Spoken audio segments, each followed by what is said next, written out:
Viewers, অনেকে জানতে চাইছিলেন ফুলর দিয়ে কীভাবে তার টানা হয়।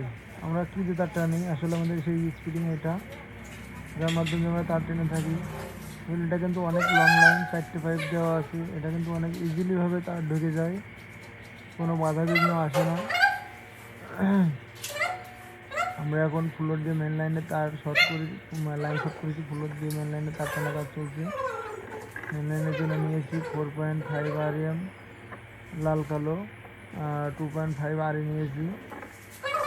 নিচে তারটা বেঁধে দিলাম, দিয়ে তার মধ্যে একটু মেরিল দিয়ে দিব। মেরিল দিয়ে তারটা টান দিলে সহজে ইজিলিভাবে চলে যাবে। যেহেতু ফুলরে তারটা একটু ঝামেলা হয়, একটু মেরিল দিলে সহজে তারটা ঢুকে যায়। এটা মিটারের লাইন। দুই পাশ থেকে আমাদের দাদা বাই সাইড থেকে তার টানতেছে।